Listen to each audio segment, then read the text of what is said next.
Hello and welcome to what is the second video in our investor education series. We will cover the basics of equity or stock investing today. We've all heard of terms such as stocks, shares, equity, ETFs, mutual funds, etc. Our goal in this video will be to break down and simplify these terms to help you understand them easily. What do the terms stock and share mean? Is there any difference between the two? Let's start at the beginning. A company is nothing but a bunch of people who set it up and run it. These are the owners. This company could be set up to either produce and sell goods or offer some services. The people who purchase these goods or services will be known as the consumers. Then there are other people or entities who provide the raw materials or lend their expertise to the company producing the goods or providing the services. These are the suppliers. The owners of the company will incur some expense in first setting up the company.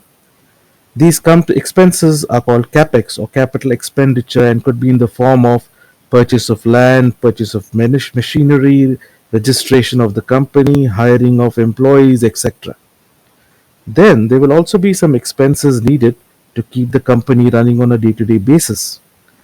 These expenses are called OPEX or operating expenditures.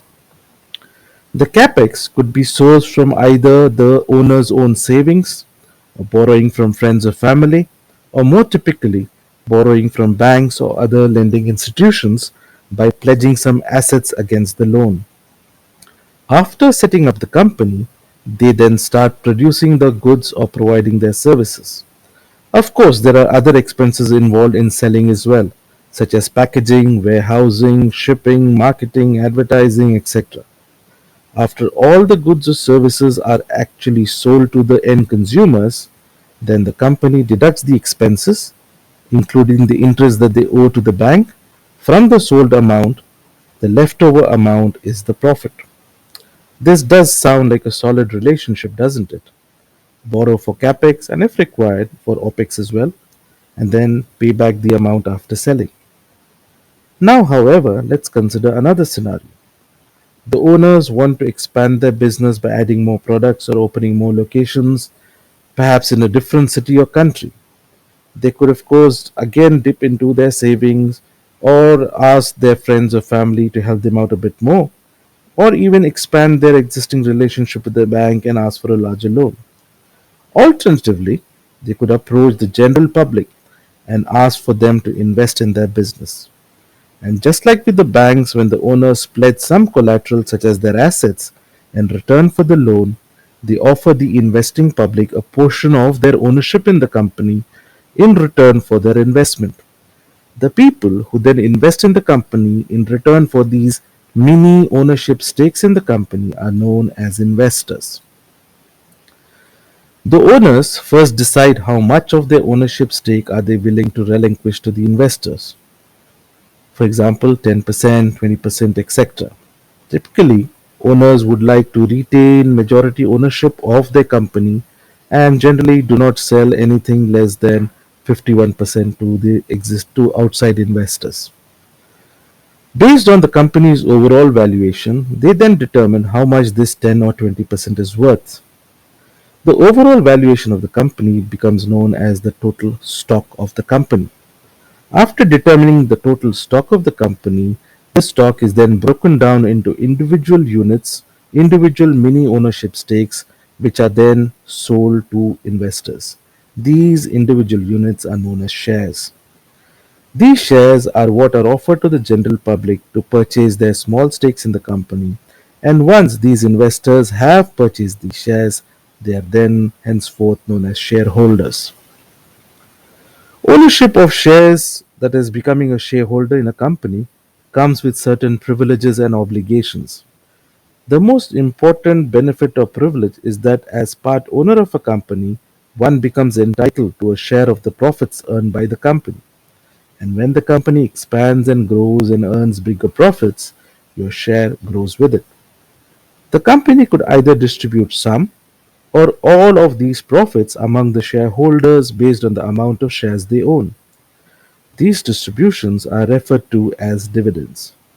or in some cases, the company could reinvest either all of the profits or a portion of the profits left over after the dividends have been distributed back into the company to help it grow, and sometimes to act as a buffer in the event of a slowdown in growth or to endure through periods of economic hardships in the future.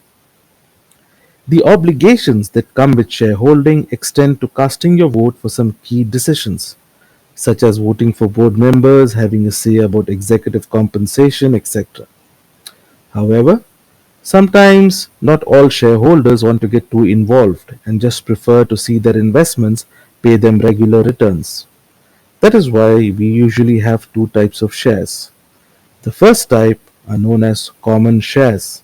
They are also referred to as Class A shares or voting shares. As the name applies, owning these shares allows one to vote on key company decisions.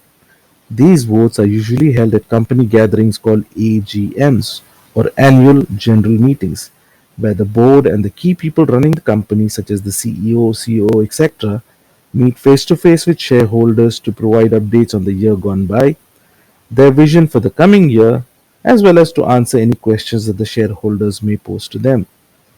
The second type of shares are the preferred shares. These shares do not have voting privileges and are only entitled to dividends.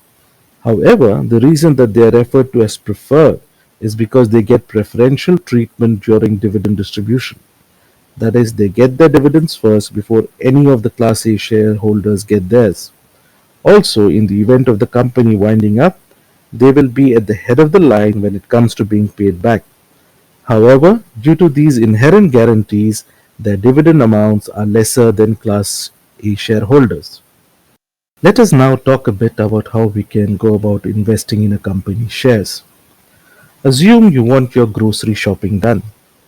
Usually, all of us have more than one item on our shopping list: milk, bread, eggs, meat, some produce perhaps. You could go to the dairy for your milk, then head over to the bakery to get your loaves of bread, then perhaps the poultry farm for your eggs and chicken, visit the local farm to pick up some produce, depending of course on what is in season. Could you do this easier if all of these vendors instead brought their offerings to a central location where you and other prospective grocery shoppers could buy it from? Something perhaps like a farmer's market or a grocery store? Wouldn't that be more convenient? Probably this is what most of us do anyways on a weekly, fortnightly, or monthly basis now. Something similar is what happens when you want to buy shares. Suppose you're interested in buying the shares for a particular company. You could then go to the company's office, ask for the price of the share, and if it meets your liking, you could then buy a certain number of shares based on how much you've budgeted for this company's shares. Now you still have some spare cash that you want to invest as well. So you go to another company's office and buy those, then another until you exhaust your investable amount. Looking from the company's perspective, the company needs to wait for people to come to it, then sell their shares to them one by one, or maybe hold something like a big bang sale to get to drum up some more to business, generate some hype, get more investors to gather at one place so it can sell more shares quicker. Now, where is the farmer's market or grocery store for shares? To facilitate buying and selling of shares, there is a similar place, and that is known as the share market or stock exchange. The companies who are offering the shares for sale list them on the stock exchange. You can then pick and choose which company shares and how many of those shares you want to buy.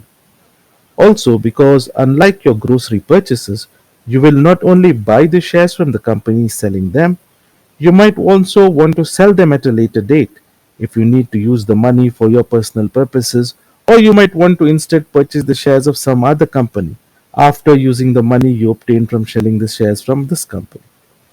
In these cases, more often than not, you would be selling and buying these shares to other similar investors or prospective investors like yourself.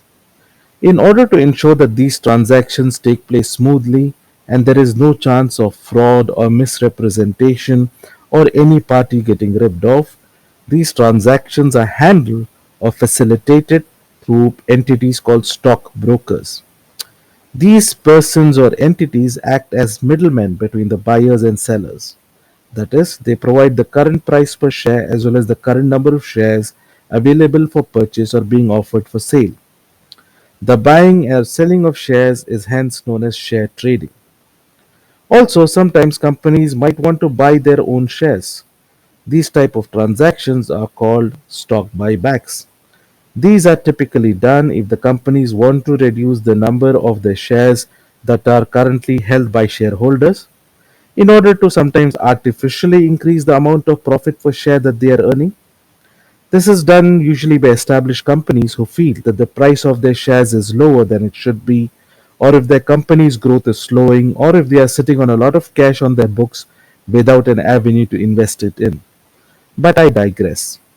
Perhaps we can take a look at this topic in a later video. Getting back to brokers. During the initial days of stock exchanges, there would be a physical location where the stockbrokers, sometimes the same broker could perhaps represent the buyer and the seller, or each of them could have their own broker. These brokers would exchange shares.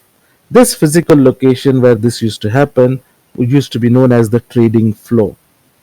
I have had the pleasure and privilege of having been to a couple of these trading floors, and the energy and the action there can really get your pulse racing.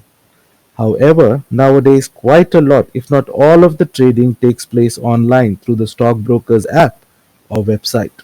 Like most people, I too want to make sure that I'm getting good value for my money. That is, I want to ensure that I'm buying the shares of a company at a price that makes sense. But how is the price of a share determined?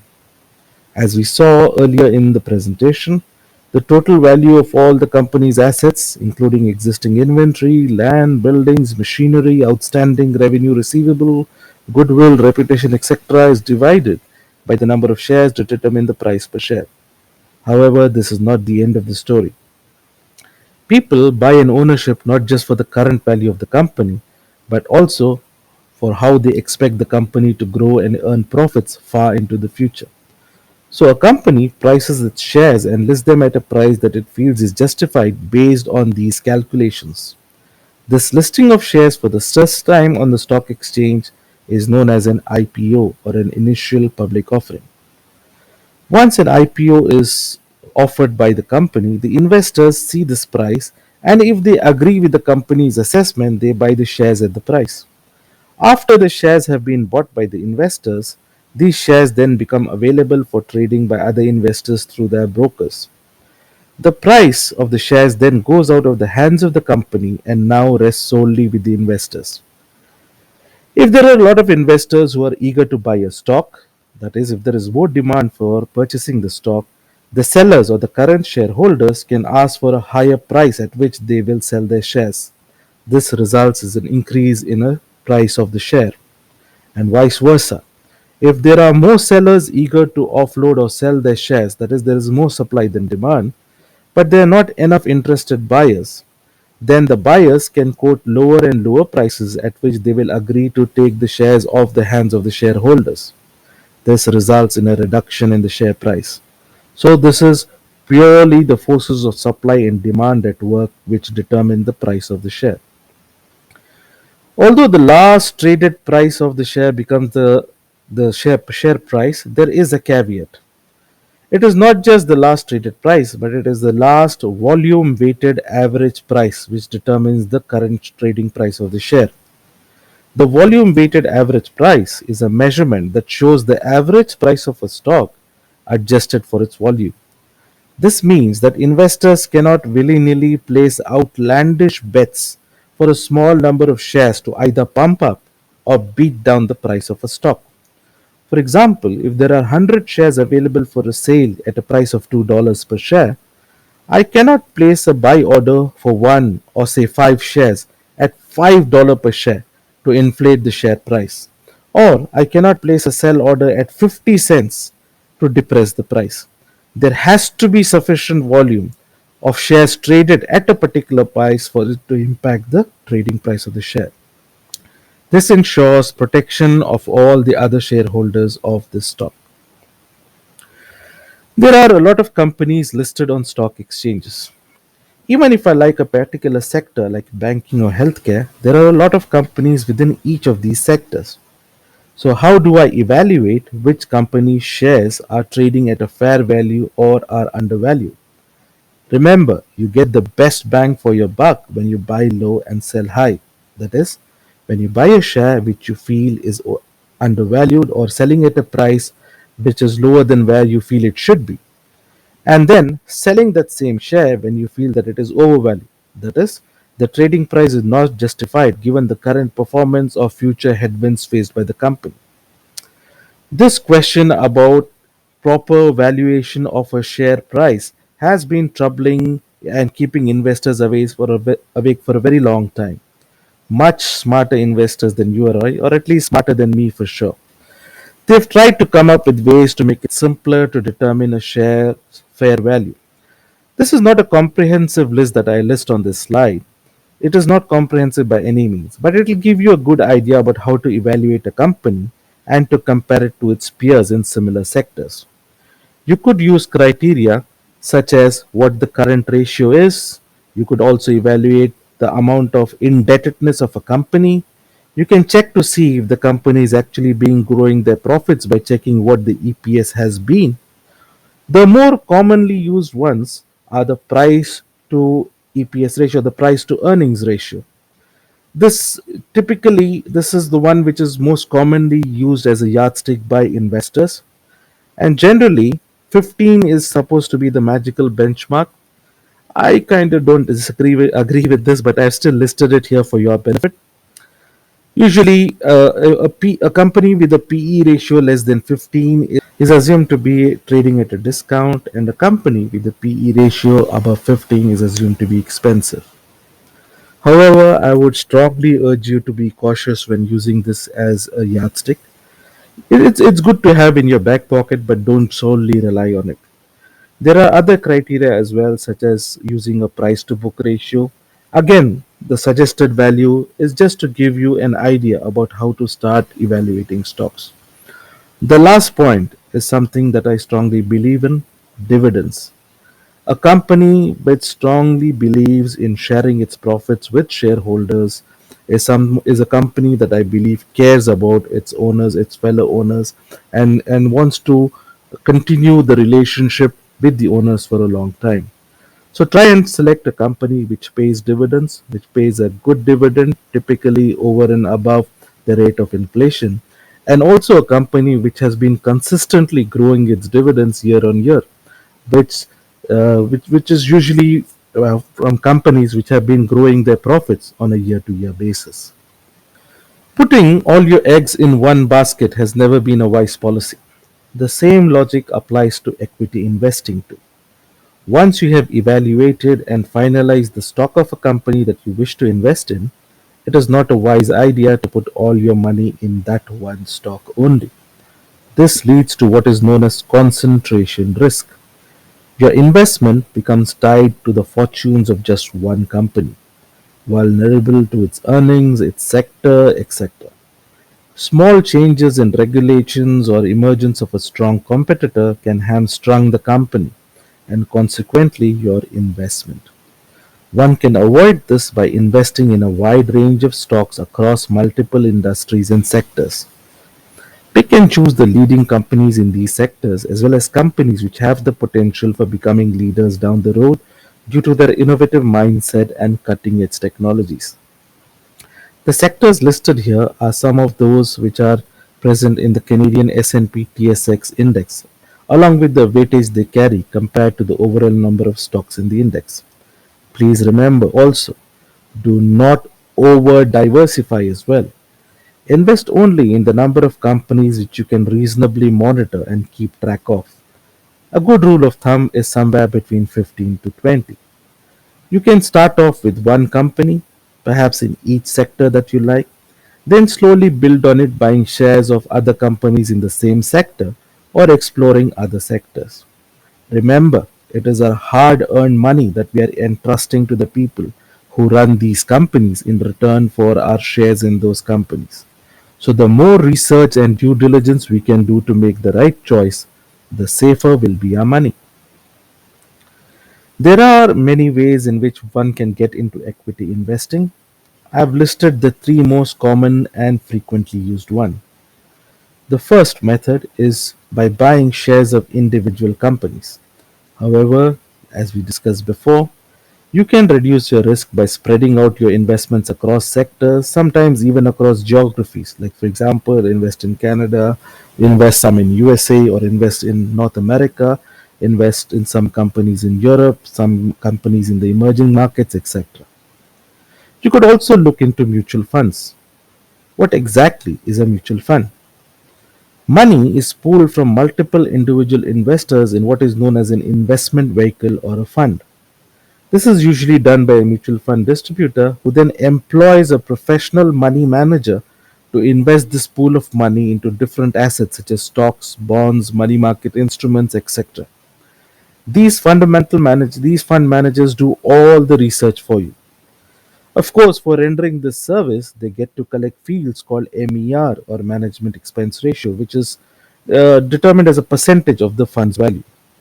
So, if you're not buying individual shares, how do you know whether the value of the fund is going up or down? The overall value of all the assets of a fund are calculated, and based on the number of purchasable units, that is, the shares of the mutual fund you can buy, a net asset value or NAV of the fund is calculated. These individual units are then distributed among the mutual fund holders according to the contribution they make. Note that you can only buy or sell these units from and to the fund manager and not trade it with other investors as you would do with individual shares. In spite of this inflexibility, as well as the added cost of the MER, there are some investors who prefer not to do the legwork of evaluating companies or keeping track of performance of individual companies, and these kind of investors are the ones who typically prefer to invest in mutual funds. There is another avenue for equity investing which is fairly new compared to the other two and more innovative as well as simpler. This is called the exchange traded fund or the ETF. Just like a mutual fund, there is an underlying basket of stocks, but unlike a mutual fund's units, the ETF issues shares which, although are tied to the value of the underlying stock basket to determine the NAV, these shares are also listed and traded on a stock exchange just like an individual stock. This combines the features of individual stocks, that is, tradability, and the mutual funds, partial ownership of the underlying portfolio. The price of the ETF changes throughout the day based on supply and demand, just like an individual share price. Hopefully, we can do more in depth sessions on stock evaluation, ETF investing, etc. in the future. We have now come to the end of this presentation. If you enjoyed listening to it as much as I enjoyed talking about it, please click on the like button. You can also subscribe to my YouTube channel.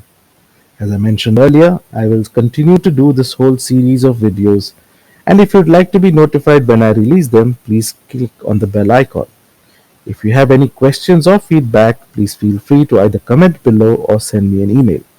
Cheers and happy investing!